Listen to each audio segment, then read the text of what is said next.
Welcome to Soul Talk, soulful conversations exploring who you are, why you're here, and how to live your most authentic life.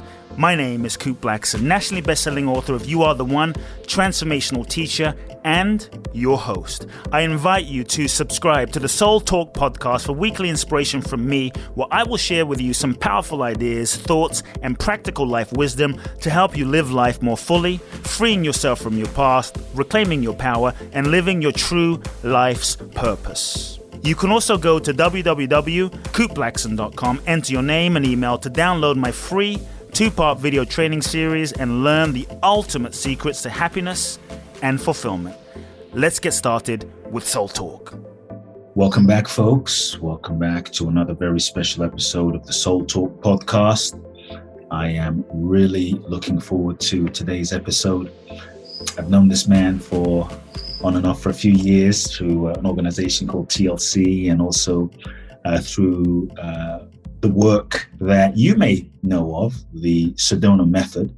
He's a New York Times bestselling author of the Sedona Method, featured in the movie Letting Go, founder of Sedona Training Associates, his mentor, legendary Lester Levenson. Also, you may know of him from the movie The Secret. We're going to talk about all amazing, beautiful things, letting go, bliss, releasing, and all of that great stuff. Welcome to the conversation, Soul Talk, the amazing Hale Dwoskin. Hale, welcome. Oh, thank you for having me. It's good to be here with you. It's great to be here. For those listening in on audio, I'm with Hale on video. This interview will be audio only. But every time I see his face, I told him last time when he interviewed me, he just has this, just peaceful smile that as I'm looking at him, I just feel blissed out myself. So it's great to be here. Yeah, but it takes one to know one. Oh, thank you. I feel the same way when I look at you. There's just this beautiful, open-hearted light that is pretending to be Kute Blackson. That's right. in this moment. That's right. So I'm looking forward to just to see where the conversation goes. I'm sure you've spoken about it, but for those that may not know you, I'm always kind of curious as to people's origins and how they got started doing what they're doing. I mean, you're teaching now contemporary spirituality, Sedona Method. Were you always like this? Were your parents, sort of enlightened beings that put you on the path? Give me a bit of the origins. Sure. Where you grew up and how it started, and what put you on the path.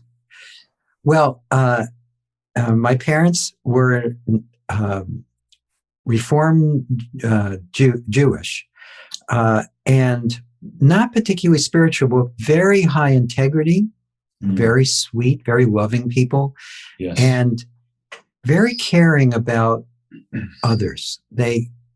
My mother worked as a teacher in the New York City school system, and my father was just a real estate broker, he was a real estate broker and an attorney. But there was something about both of them that was very sweet. They cared about causes. They cared about the underprivileged. They were generous. It was I think, a very fortunate upbringing in a lot of ways. And of course, it had its challenges. I had a brother who was born mentally retarded right after I was, so severe he had to be institutionalized.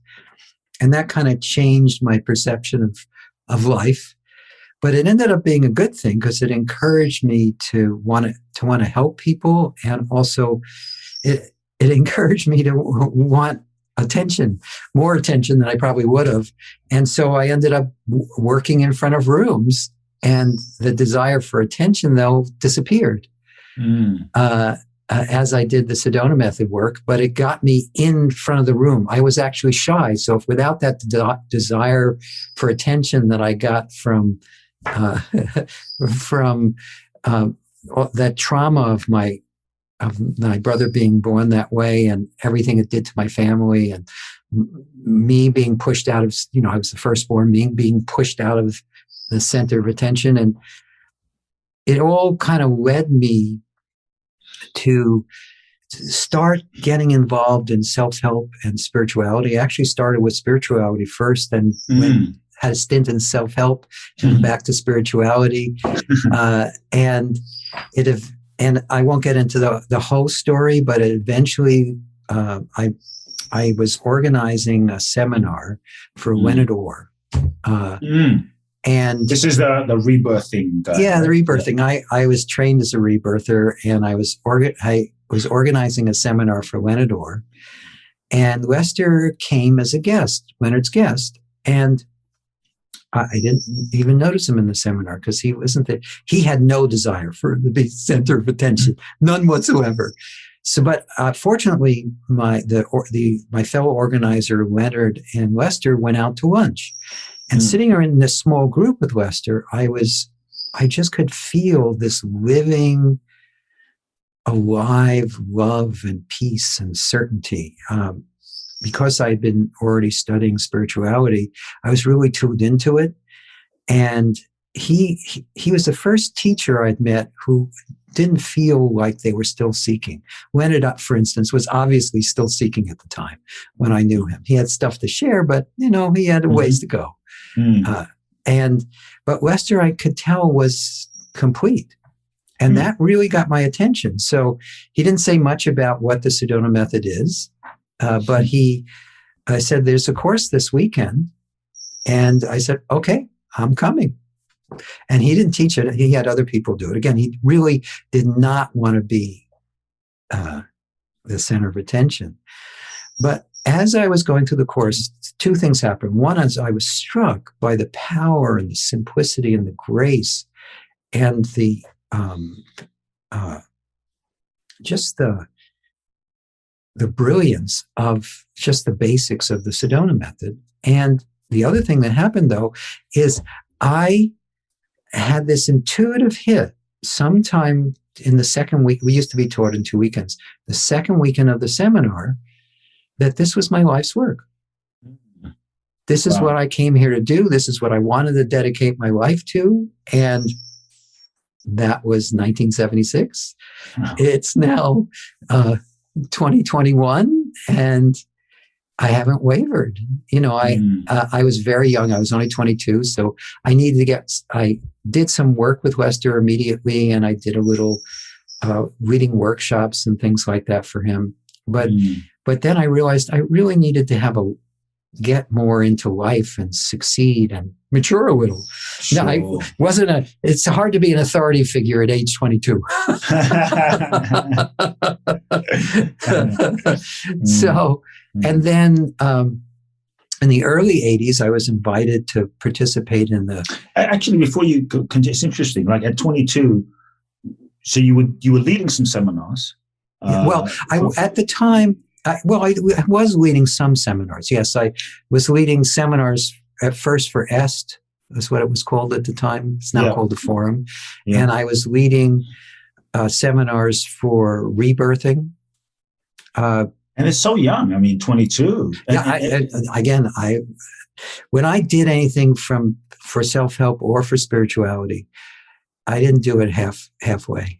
So here's what the reason I wanted to stop and just ask before you continued is here you are 22, gung-ho, and I think it takes something, because I see it now, let's say a lot of young folks, 22, social media, they're like teaching. And right. You said that you realized maybe you needed some more life experience. Yes. Now, I think that takes a level of self-awareness.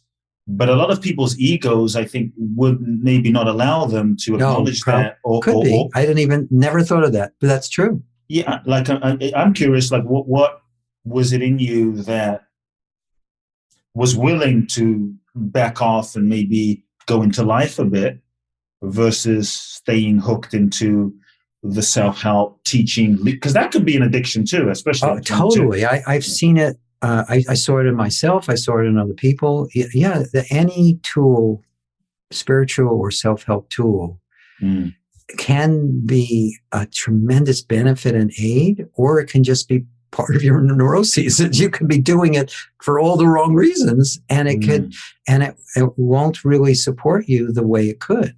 There's still some benefit, even if you're doing it for the wrong reasons, because pure self-help that's really in the right direction, and also pure spirituality, no matter why you're doing it, it still produces positive shifts in your understanding and in what you see and know and experience.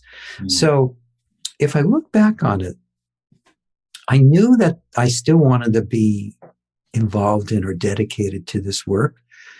But I also knew that if I was going to lead seminars for the Sedona method, I wanted to really be more seasoned within myself. And so I spent from 76 to 81 having my own business, succeeding in life, and practicing the Sedona method and heavily participating in the seminars and things. And then in 81, I was invited to join the teacher training program. And that went on for a while. And as I was doing that, I was still living my life, having a business, traveling to Sedona where the retreats were 4 times a year to really heavily participate in them. And what happened from that is in 91 or 2, can't remember now, but in the early 90s, no, actually it was the late 80s, Lester and the director of training, the woman who was running the organization with him and in charge of teaching courses and training instructors, had a falling out. And I was doing another project for Lester. I actually had moved in 87 to work as a full-time volunteer for his organization. I moved from New York to Phoenix. And then a couple of years later, he sent me to Sedona to do some work for him. And I was happily doing it. I was helping him in some way and I was content. That was enough for me. And then Lester called me up one afternoon and said, "What are you doing?" I said, "Well, you know what I'm doing. I'm working for on the projects you want me to." "Well, I want you to come to Phoenix, move back to Phoenix and become the director of training." I said, "Okay, then."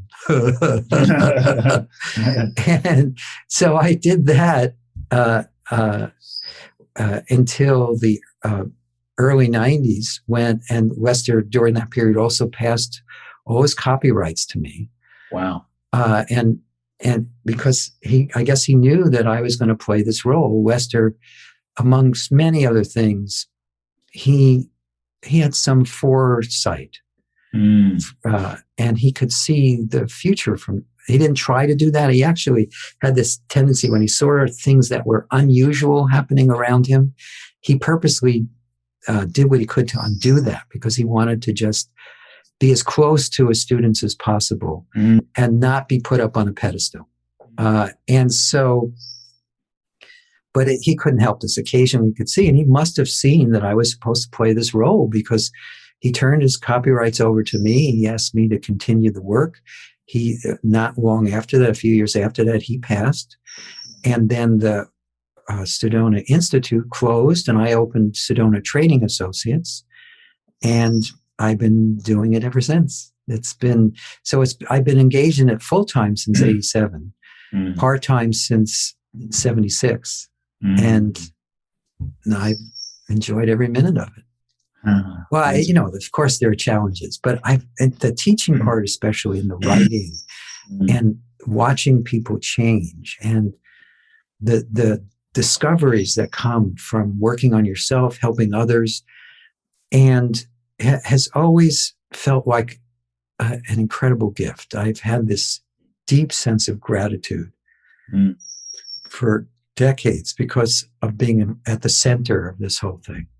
Beautiful. And then the work itself has evolved. When Lester passed his copyrights to me, he said, "You're going to evolve this. There's wherever it is now, it's going to improve." And so, over the years, what happened is, when I inherited the method, there was just one way of letting go: deciding to drop it, which is still incredibly powerful. But since then, we've added welcoming, which is just allowing what is to be. And when you do that, things just melt and things open. And also it's natural that which you are, that presence of awareness or beingness or isness, is already all welcoming. So it's just going with what's natural. And then the other thing I discovered through working with people is that when we have any kind of stuckness in life, there's often a stuck polarity. In other words, life appears to us as in pairs of opposites. It's duality. It's in, out, right, wrong, good, bad. And some of them are necessary for functioning in life, but some of them are added by our own psychological craziness, like good, bad, right, wrong, need and want, and all these things that I should do this. I shouldn't do this. Well, and we're being pulled apart inside. But what I recognized is that when you welcome both sides of any polarity, they dissolve each other.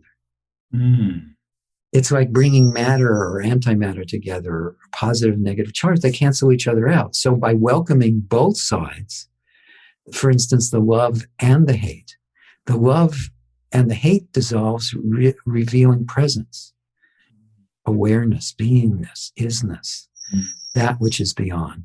So, and then the way I taught became more and more non-dual through the 90s. And until now, it's the main way. It's almost the only way I teach.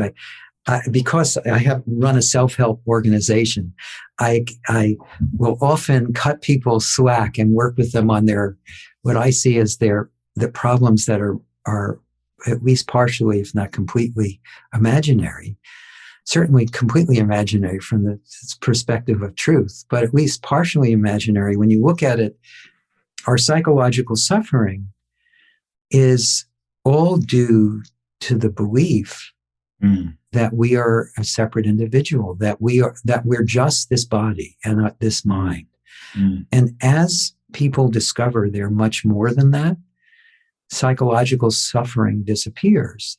And so I've been working to integrate all these different parts of the Sedona method into a non-dual framework as best I can, and inviting people to recognize that they are that pure presence of awareness of beingness, that I am, you are, everyone listening to is, and everything you experience is. The wall, the floor, it's all appearing in and made up of this one aware beingness. And as you discover this for yourself, the transformation from that is indescribable.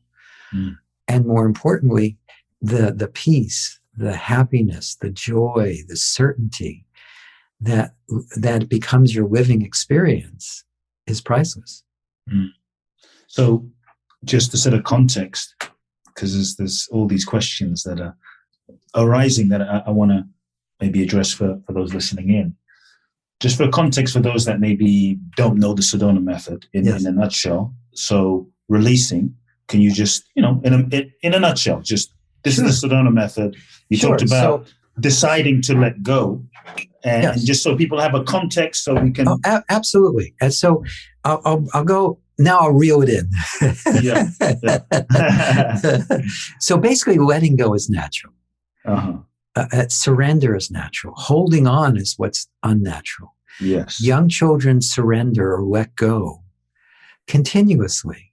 If you've ever seen a young child fall down and look around to see if they need to be upset, if they don't catch anyone's eye, they let it go. Yeah. It's like it didn't happen.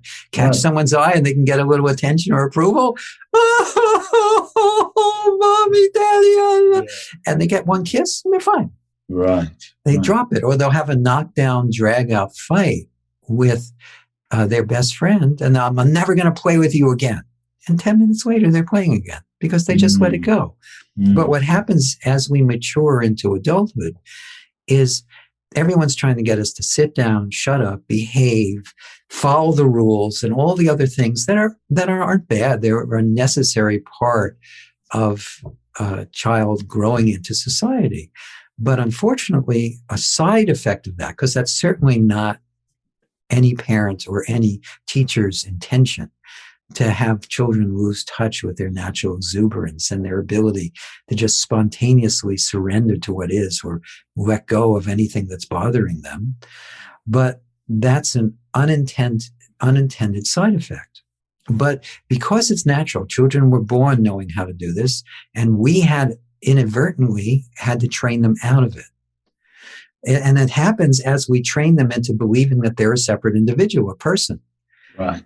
Daddy Hale, Daddy Kute. And over time, we believe we're a Kute or a Hale or a Bob or a Mary or Joe or Sue.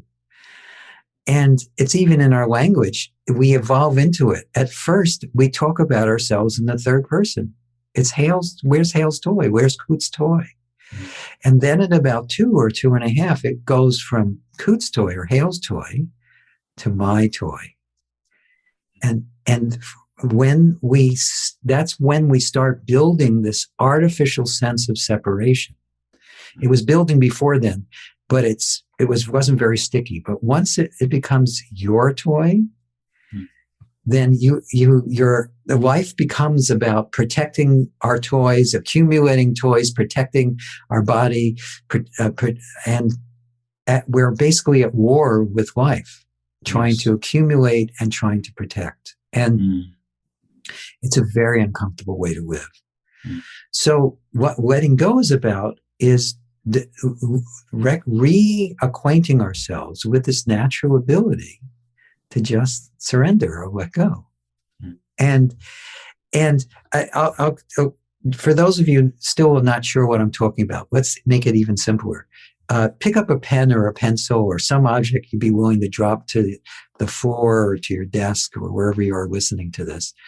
If you can. If you're listening in a car, don't do this. But if you're in a place you can do this, it doesn't have to be a big object. Hold the object in your hand. For the sake of this analogy, the object represents your suffering, your sense of limitation, your need to protect, your need to acquire, all the things that cause the inner sense of contraction.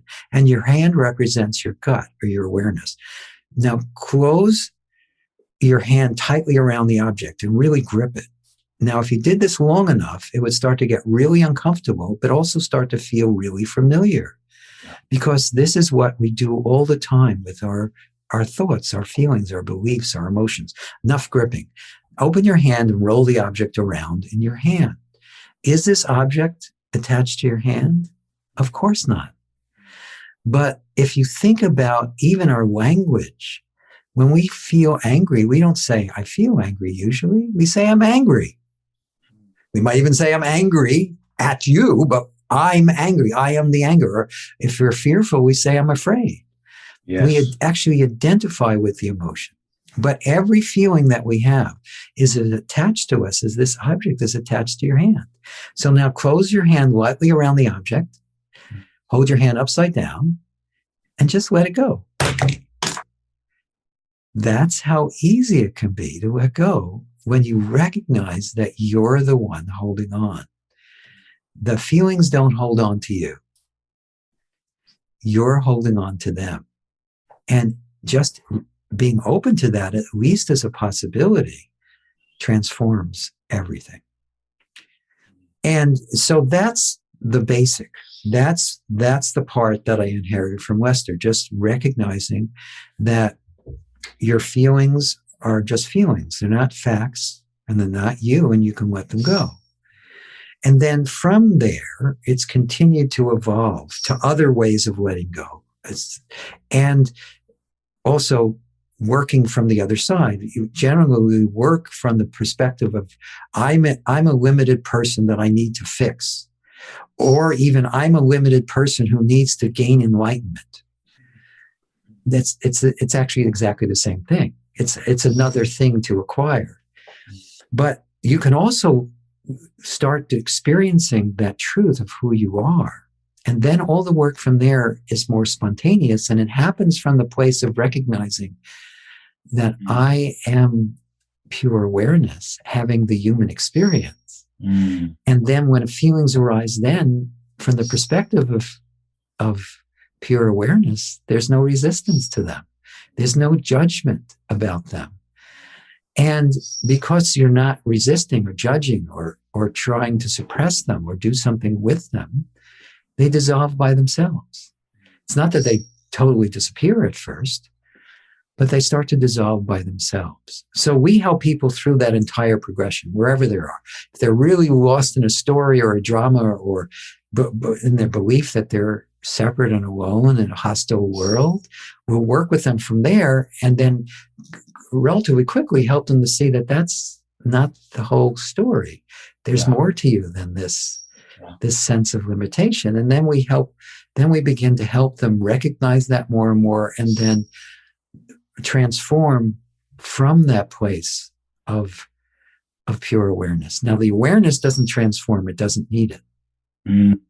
But our body minds, our lives, usually have a lot of things that are out of alignment with truth, out of alignment with just this beauty that all is, that you are, that I am. And so those things start to drop away naturally, spontaneously, effortlessly.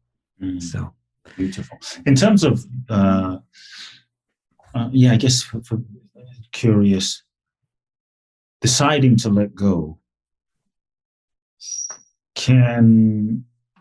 let's say someone is listening to the conversation and they're like, but hell, I've decided to let go of that, if the pain from that event. I've decided. I know I should. Right, I understand I should. I read all the books that I should. Right. and I get it, but I just keep. I have a friend who go unmentioned, but there's this thing that she's done and can't forgive herself for it, and intellectually, done plant medicine, done this, done that, done forgiveness, can't let it go, and wants to let it go, can't let it go. What would you say to that person? What's in the way? Obviously, there's nuances, but what have you seen is in the way of someone? They genuinely want to let it go. They know they should, but they just can't. There's actually nothing in the way, except that belief in that story that I can't let it go. And so there are two ways to and people come to the Sedona method with many things that they're not only do they think they can't, they think it's impossible to let go of. But there are certain things they think maybe I could let go of that, so at least I could try that. What generally happens is people over time find themselves letting go of even things they thought were impossible to let go of. So one thing we do is we start simply, and we help people experience that letting go is possible. It's natural. It doesn't hurt. It actually ends suffering. And we invite them gently into the process of letting go. You don't necessarily have to tackle the biggest issue first. Just knowing, again, if you wouldn't start lifting weights and try to bench press 500 pounds, you'd kill yourself. But a lot of people approach self-help that way. Well, I read the book. Why can't I just instantaneously transform everything in my life? And when they don't, then they beat the crap out of themselves. And so what you do is you're easy. We encourage people to be easy on themselves, to just get used to and work into those bigger issues. Start with, someone cut you off in traffic. That is relatively easy to let go of once you know how. Or start with, someone left the toilet seat up, or someone didn't wash a dish, or whatever because all of us, to varying degrees, are in resistance and wanting to fix or change everything in our environment. So you start with small things first. So that's one way to approach it. The other, yes, go ahead. I can see you have a question. Where is, and hold that thought for a second. Just clarify, where is then the line of someone who's like, well, I could let that go, Hale, the toilet seat thing, right? Or another, I like certain things a certain way and my husband doesn't do it that way because I like it that way. And so where's the line between that letting go and, let's say, someone having a standard, right? Yes, but there's a, yes, absolutely. Because if I just let everything go and I just sit there and the person's abusing me and they're not respecting me and I'm just letting it go, or maybe I'm in bliss, but you know what I'm trying to ask.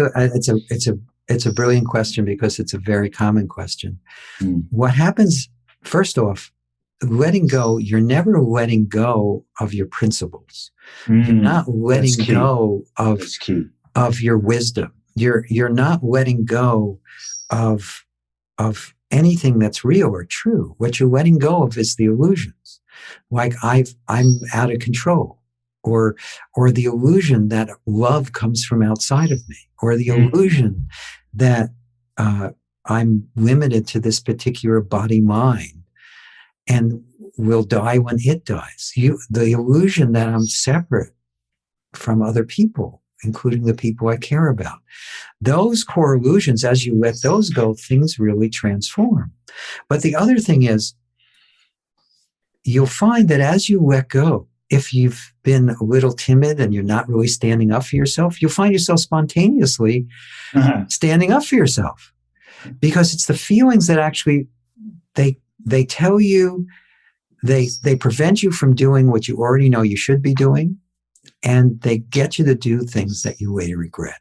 When you're operating automatically and you're suppressing your emotions, or you're just simply expressing them, but you're not letting them go, you feel the victim of them. And they run you around the block 1,000 times a day. So, but when you recognize you can let them go, the easier the more naturally you feel that way, you choose what you're going to let go of. There may be some anger at times. I want to be angry right now. And that's fine. So you don't let it go. But knowing that you can let go of anger when it's destructive or it's getting in your way makes a huge difference. Or you're grieving for someone and you don't want to rush it, but at the same time you want to suffer through it. So you let go enough so you're not lost. You can still live your life, but you still want to honor the person. You still want to honor their memory and all those other things. So it just smooths things out. It opens things up. It allows life to be more natural and spontaneous and easy.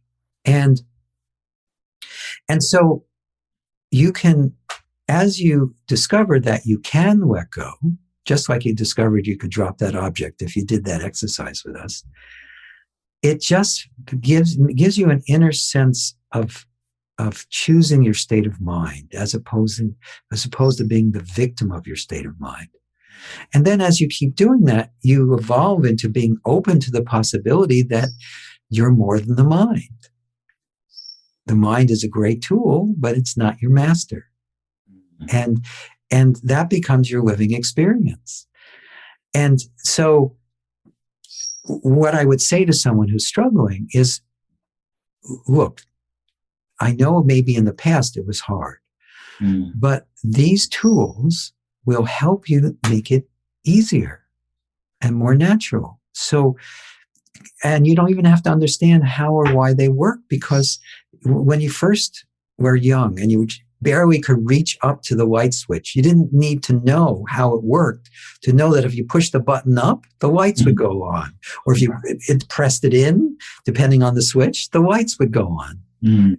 So these tools, as you practice them, you see they work. And so you don't really have to do any of this on faith. In fact, we discourage that. We want you to be open to it, but don't suspend your critical judgment. Don't suspend anything that you already know to be true for yourself. What you just stay open to what's being pointed at, and you see where it leads you. And generally what happens is as you discover that letting go feels good immediately, that you breathe more deeply, your shoulders are no longer stuck in your ears, you're responding differently to the people that you meet. People are responding differently to you. You have more mental clarity. You have more motivation to stick to your goals. That all these transformations start to happen naturally as you let go of all the things that have been gumming up the works. And because you get this immediate feedback, it's not something where you have to do it for 10 years before you notice a difference. You notice a difference immediately. And so it's easy to keep doing something it's very American in that way. The Sedona man, but it's based on ancient principles that are taught in Buddhism and Hinduism and mystic Christianity and in the Muslim faith. There's these core things that are taught by every religion that you learn the ins and outs of how to make that your living experience. So it actually reinforces your faith in what you know to be true. So it's a win-win thing, and it encourages people to go further. Just in and of the results speak for themselves. Beautiful, beautiful. Got it. So you talked about, our true nature, realizing our true nature. How do we get to that? Well, that's actually simpler than we might realize. Because it doesn't seem that way for many folks. No, and most of us have been engaged in progressive paths that you meditate for decades. Right. You do yoga. And by the way, I did all these things. I still spend an hour or two a day. I don't meditate in the traditional sense of the word. I lie down and I allow the world to disappear. I just go beyond worldly consciousness. But I don't do it. It's no longer doing it to get something. It's doing it because I like it. It feels wonderful to just let the body mind completely relax and disappear and just be pure awareness. That's a fun thing to do. And I still do yoga every day, not because I think I'm going to gain enlightenment from it, because it makes my body and my energetic system feel more alive and more in tune. So there's these techniques that most people do to gain enlightenment are all very good, helpful techniques. But there's a more direct way to experience it. There's a more direct path. And in the East, they call it Advaita Vedanta, but we don't teach traditional Advaita Vedanta. We teach experiential exploration into what's actually true in your direct experience in this moment. So because it's all about something you can check in your direct experience in this moment, there's no faith required there either. You just experiment on yourself and see what's really true. And I'll give you an example of one of the things a question that we ask people. So actually what I'll do is I'll do this with your listening audience. Please. Let me explain what I'm going to do, and then I'll do it with them. And this is more of a non-dual technique. There are other more basic techniques that we teach in some of our programs, but we're going to jump right into the deep end, if you're okay with that. Let's do it. Okay. So if you look at your every moment experience, what most of us see most of the time, we're lost in the thoughts, the feelings, the ideas, the sensations, the hearing and seeing. That's all in the foreground. And we don't pay attention to what they're made of and what's in the background. We don't realize that every thought is appearing in awareness, in beingness, in consciousness. Every feeling is, every experience is. And they're made up of that same essence. So if you actually check whether you are a thought or a feeling or a belief or a limitation, or if you are that which is aware of it, if you really look, you realize, wait a minute, I'm that which is aware of it.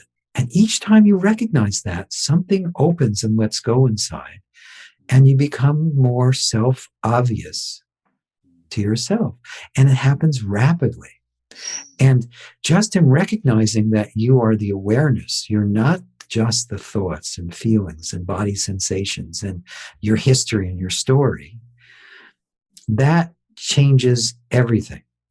Now, that's just the beginning, but it's a great place to start. So allow yourself, everyone at home, let's do this together or in your office. Allow yourself to think of a recurring thought or feeling or belief that you've been finding troubling. And just notice what it is. And also, just for a moment, could you just let it be there? Usually we're trying to fix it or change it or control it, or push it away or hold it close. Just pause that for a second and just be present with it. And then as you pay attention to it, just simply check. Are you actually that thought or feeling or belief?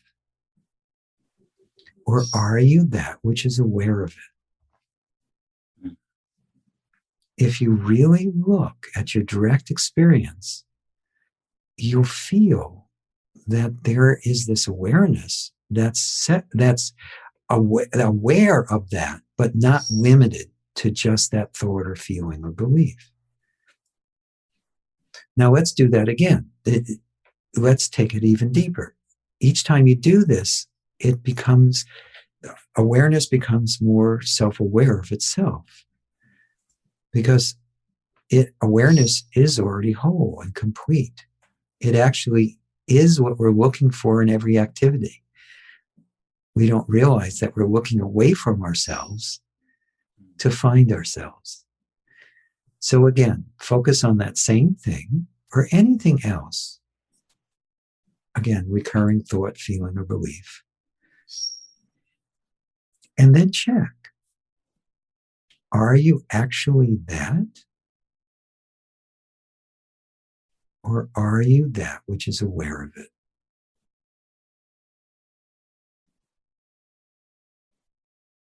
And for most people, what happens is something quiets inside. Something opens. There's an ease, a naturalness to that. And that awareness that became a little more aware of itself as we ask those questions is something, if you pay attention to it, if you start recognizing it, you'll start to feel it everywhere. It's there when you first wake up in the morning. It's the last thing you experience before you fall asleep. And it's there always in every experience, whether it's changelessly, whether it's a positive experience, you would label it as a positive one or as a negative one. That awareness is the ground on which all experience is based and of which all experience is made. And the more you pay attention, the more awareness pays attention to itself, the more you're freed from all sorts of limitations, many of which you didn't even realize you were carrying. So did that make sense to you, Kute? Yes, really beautiful. I'm just experiencing the peacefulness. Yes, yeah. And see, that was simple, and it's a very simple question, but that one simple question is very profound, and that's just the beginning. It's one of the places we start to help people see that they are not just a body-mind. They're not just their story. They're not just the roles they play. They're not just their relationships. They're much more than that. And what it does is it brings all that to life. It's not an abandonment of life. It's an enrichment of living. So, and I'm one of the teachers in Rhonda Byrne's latest book, The Greatest Secret. And that question is not unique just to the Sedona method. It's a common question used. It's in the book, The Greatest Secret, and it's also a question used by many of the teachers in The Greatest Secret, including myself. And we all have our unique ways of helping people recognize this one awareness that they are and all is. And so it's something now that's starting to go into mass consciousness, which is beautiful because it's so direct, it's so natural, it's so easy if you're open to it. And even that person that you mentioned earlier, even they could check to see if she could ask herself, am I this anger? Or am I that which is aware of it? In just her seeing that, a lot of the anger dissipates. She doesn't even have to try to let it go. She doesn't have to make a decision. Again, sometimes when someone's angry, they feel like they're letting someone else off the hook and they don't want to. And they shouldn't. But one of the things, I'll tell you a little secret about anger. When you're holding on to anger because you think you have someone else on the hook, you're the only one on the hook. Mm. Most of the time they've already moved on or they've forgotten about it. Mm. It's you who are stewing in it. Mm. And you're suffering because of it. And what happens is when you let go of the anger, it doesn't mean you forget what the person did. It doesn't mean that you're going to put yourself in the same situation in the same way. You don't lose your wisdom, but you don't have to keep re-experiencing it. When you're really angry at someone or really sad or really fearful, you keep re-experiencing that same incident that caused the emotion. But this way it goes out of your consciousness. It stops robbing you of your aliveness and your peace of mind. What I'm curious about, in terms of anger, let's say social justice or injustices. Yes. Maybe you can speak to that. Let's say like a George Floyd situation. Yes. Yes. People rising up in anger. And so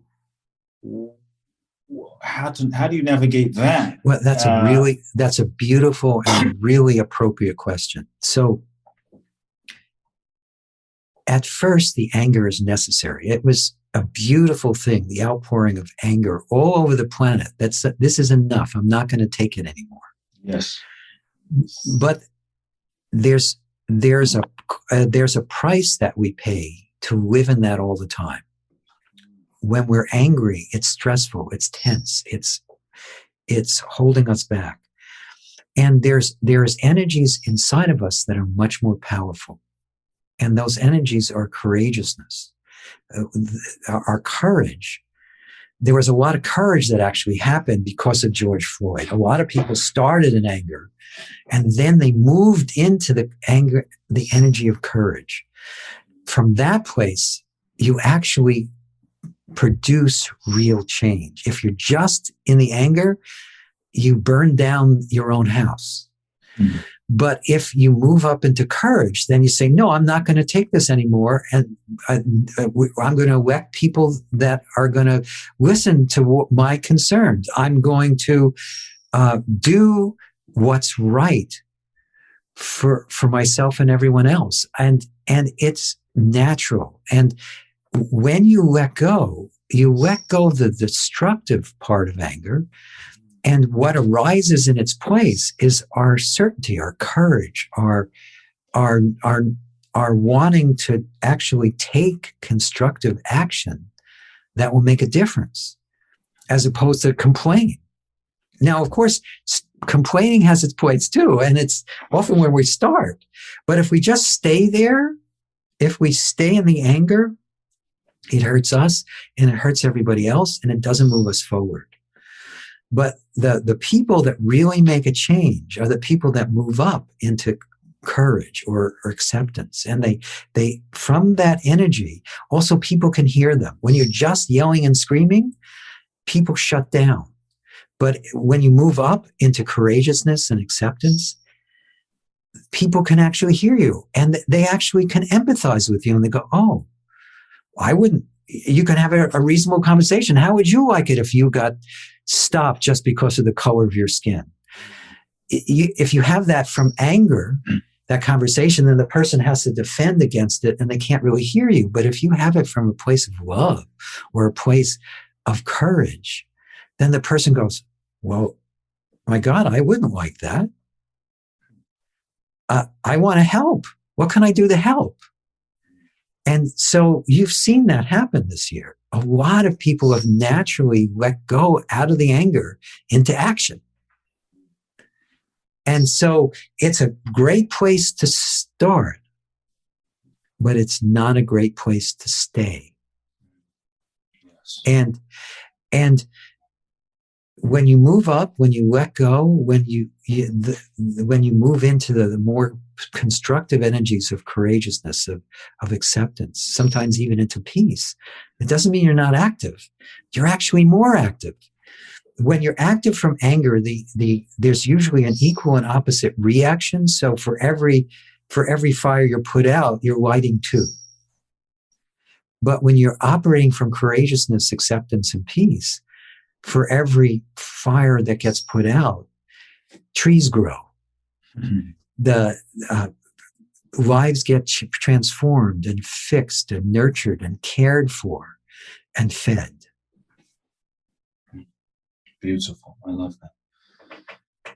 Wow. When you act from anger, there's a reaction, you said, right? There's a compound reaction. Yes. Is there this might be a strange question, but is there ever a danger that you could just, someone could let go and become so content? Hell, just life is bliss. This moment is bliss. I'm just so at peace that you just lose all motivation. I think that's sometimes a fear that people have too. Absolutely. And honestly, the drive, the motivation to succeed. Like, how am I going to succeed if I'm just peaceful and not one with everything? Well, there's two answers to that question. I'll give you the answer that will make everyone feel better, and I'll give them the answer that might still make them go, So from a pure practical standpoint, what happens is you'll find that as you let go, all the motivations to do things that are destructive falls away, but your constructive motivation increases. You move from rivaling against the world to working in cooperation with the world to mastering the world. Now, once you've mastered the world, then you may, and many people do, reach a point where they have plenty of money, they have great relationships, everything's working in their lives, and their motivation to just keep pushing, just to push, just to have more. The more is better mentality starts to dissolve, and you can actually enjoy life. You can take vacations. You can just sit back and watch the show more and more from this place of inner peace and certainty. And yes, a small minority of people reach a place where they're so content inwardly that their motivation to fix and change things can drop away dramatically. But by the time you've reached that point, if you do it through releasing, you move through the mastery stage. And then you are in the enjoyment stage, the fulfillment stage. And then for a very small group of people, and it's an ever increasing group of people, what happens is they discover the truth of who they are. Actually, that's a very large group of people now. Small compared to the general population. Large, this awakening or discovering the truth of who they are is happening in our community with the Sedona method, but it's happening across the planet. People are interested in this now. They're exploring this. They're going to retreats and satsangs and all sorts of, and meditation retreats and vipassana retreats and all these things that are designed to help us recognize the truth of who we are. So more and more of those people are becoming finders as opposed to seekers. And in that state, yes, your motivation changes, but it's okay. But what I've discovered is that people who still have things they need to do in life still have the motivation to do them. But many people don't have all these things they really need to do. They've been just doing to do because they thought they should do or they had to do. Those type of motivations drop away naturally. And bye-bye, won't miss you. Beautiful. Beautiful. Wow. That's makes sense. Makes a lot of sense. How does this apply to kids? Well, first off, I think kids come here to teach as opposed to learn. We as adults treat children like they don't know. Yes. And we need to teach them. And yes, about some of the ways life works. Yes, absolutely. But about living itself, children are often better at it than we are. How do we, I guess for those that are parents or want to have So kids, as parent, just be a normal parent. This tool, just be a natural human being and let go of the anger, the fear, the frustration, the concerns you have about your children and just raise them with love. You still do the same things, but you're doing it from a very different place. And if you're letting go, you're less likely to train it out of your children inadvertently. You're leading by example. And because they see you letting go of stress or tension or anxiety or whatever appears to be holding you back, they are less likely to lose touch with that natural ability. And they keep their lights on as opposed to getting dimmer as they get older. And so you as a parent, just be a parent. Do the things you know are right for your children, but let go of all this. I mean, fortunately or unfortunately, I have no idea, but I've not been a parent this lifetime. Although I have hundreds of thousands of students who in some way are like my children all over the world. And I guess that was my substitute this lifetime. But I know a lot of parents and I've talked to them and I've helped them. And what they've all reported back to me is that when they let go and then they treat their children with love and respect, that their lives transform, the parents and the children's lives transform. And you naturally find yourself setting boundaries where required and not setting them where they don't need to be. And you find a way through.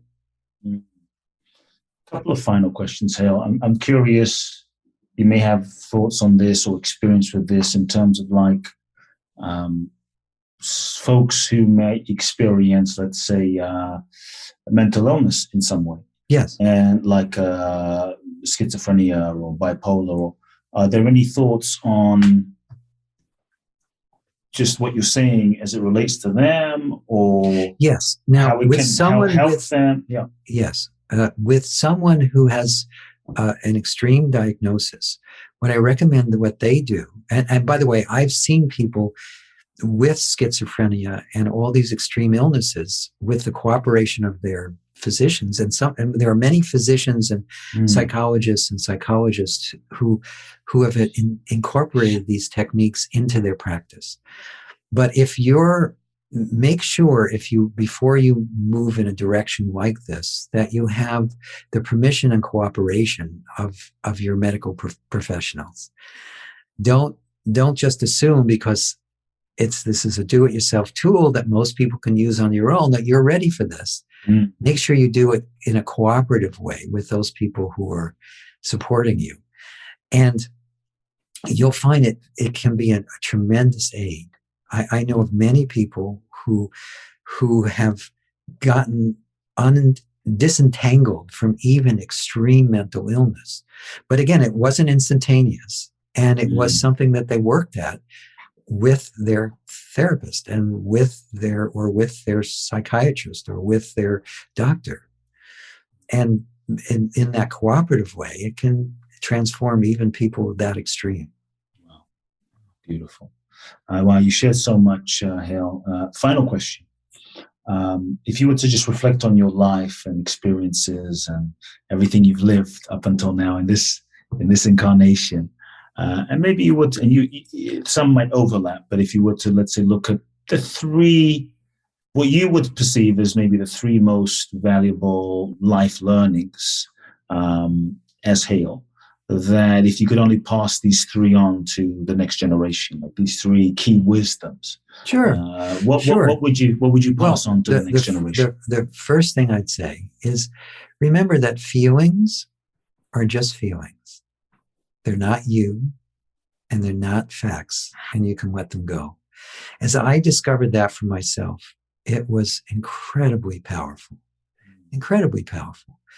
Just the recognition of that is helpful, even without a technique, because most of us live as though our feelings are facts and they're true, and I'm stuck to them, or they're stuck to me. So that's one life learning that was very helpful. Another one is that wherever I'm seeking happiness or peace of mind or even safety outside of myself, is not where to look. The source of happiness, of peace, of joy, of love is already right within me. And so as I discovered that for myself, and I started to look for that where it is and stopped looking for it in person, place, thing, substance, or thing external to me, I found that I brought that to my relationships. I brought that to my business. I brought that to my health. I brought that to just life. And that made a huge difference. And then the last learning is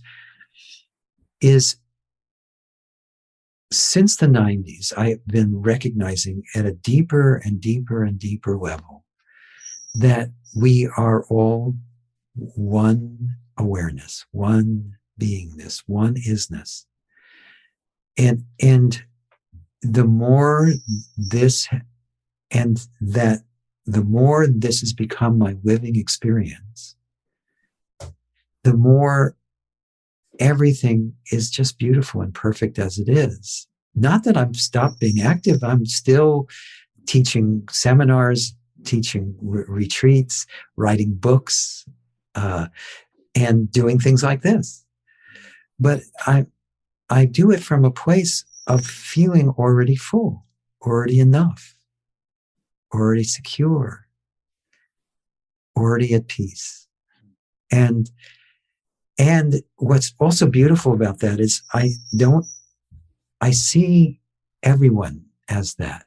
When I see you as that same beautiful being awareness that all is. And I see that even when people are opposing me, even when people don't agree with me, there's still that one boundless, timeless, spaceless beingness that this whole body mind world is appearing in or on and as. And so that probably was the biggest learning. And it's been something that's been transforming me for decades. So, and these are all things that everyone can discover for themselves. Not just with the Sedona method. If you pay attention, if you notice what's really true in your experience moment to moment, and you experiment, and you're open to it, this can become your own natural living experience moment to moment. And I've seen that with thousands upon thousands of people. So it's not just for the chosen special few. It's for everyone. Everyone listening to this can benefit from exploring these things for themselves. Amazing. Hale, I've loved this conversation, and just, thank you so much for sharing your energy, your insight, your wisdom, just so generously. For those that want to find out more about you and your work and Sedona method and your teachings, what's the best website? Well, the simplest one is our main website, which is Sedona, Sedona.com. We have books and audio programs and seminars and a lot of free materials that will support you. And then we also have a Facebook page, which is the Sedona Method on Facebook. And there also, we have free quotes every day, free video. We have a podcast, which is Letting Go on the Greatest Secret. Just Google that. You'll come across it. And I'm interviewing wonderful people like Kute and many other teachers and thought leaders who are really making a difference on the planet. And then lastly, we have a YouTube channel that has over 200 videos that teaches you about all the things I've been talking about experientially. And you can also watch the podcasts there too. And you don't have to just listen to them. And that's also the Sedona Method channel on YouTube. So those are the best ways to pursue it. But if you can remember just one thing, because it has links to all that other stuff, Sedona.com. That's SEDONA.com. Beautiful. Folks, you heard it. We'll put all of the links in the show notes. I thoroughly, highly encourage you to check out Sedona.com and Hale's work and just the incredible body of work. And there's many amazing resources on the website. So check it out. Send me an email, everyone. I would love to know your key takeaways from today's amazing episode. Do me a favor, write a review. Share this episode with all that you love. And let me know your key takeaways. Kute Blackson at kuteblackson.com. I look forward to connecting with you all in next week's episode. Hale, thank you so much. Thank you. Yeah, it's great to be with you. Everyone, big hugs. Catch you next week. Love now. If you've enjoyed this episode of Soul Talk, please do share the podcast with all of your friends, let everyone know, and make sure you download Soul Talk today. I'm looking forward to next week where I'll get to share more inspiration with you. Meanwhile, follow me on Facebook, Instagram, or social media. You can find out more about my work at www.kuteblackson.com. If you feel ready to take your life to the next level, join me at my exclusive event in Bali, www.boundlessblissbali.com, where you can find out more and apply. Also, make sure to remember to download my free 2-part video training series and learn the ultimate secrets to happiness and fulfillment at kuteblackson.com. Sending you all big hugs and love now.